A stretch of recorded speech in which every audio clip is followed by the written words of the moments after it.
好，歡迎大家嚟臨呢個幫你看世界嘅頻道。咁我係 Jenny 啦，咁隔離有阿 John 啦。係你好。係啦，咁我哋今日會探討一下呢個傑出華人系列嘅。好啊。係啦，咁大家睇完我哋呢個片之後咧，如果有興趣咧，歡迎撳個鐘仔啦 ，like 同 share 俾身邊嘅朋友。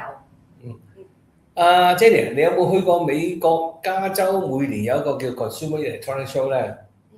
冇係咪？嗱咁啊，以前我都做電腦嘅時候咧，我都去過一兩次。咁咧就喺今年年初啦，有兩位即係半導體嘅重磅人物咧，叫黃仁勳同埋呢個蘇姿豐嘅女士咧，就係同台咧就講關於佢哋兩個咧點樣睇未來嗰個 AI 啊半導體嘅發展。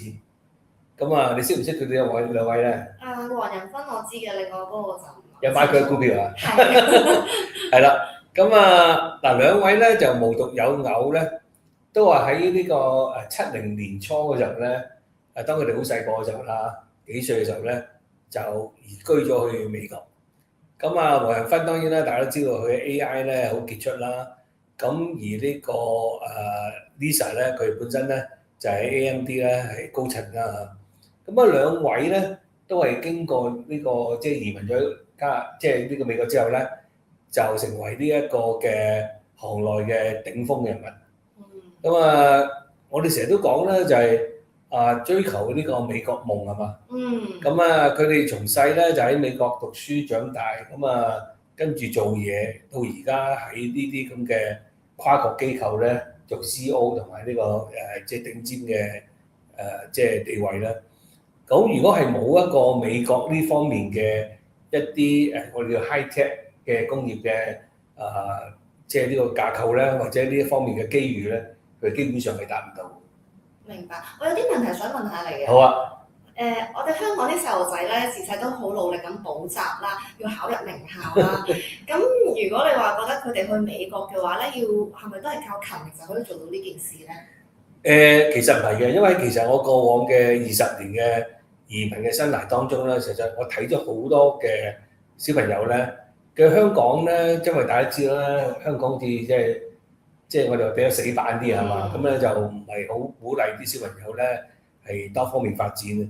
咁佢哋成績可能喺香港咧就未必好好，但係咧就你都知喺外國咧，佢哋比較着重咧去發展小朋友，同埋咧當你入大學嘅時候咧，係一啲嘅我哋叫 critical thinking，同埋咧係點樣去即係培養佢哋解決問題嘅能力啦，思考啦，同埋咧即係突破呢方面嘅成就嘅。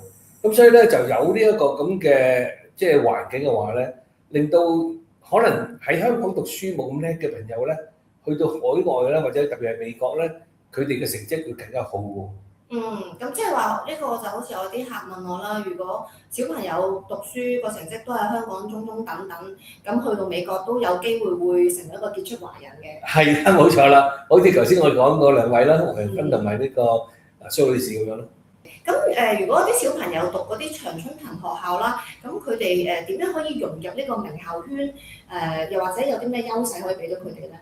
嗱，點解我哋話年年都好多人想爭奔頭入呢啲長春藤或者著名嘅學府咧？咁因為入得去嗰啲咧，全部都係精英，係嘛？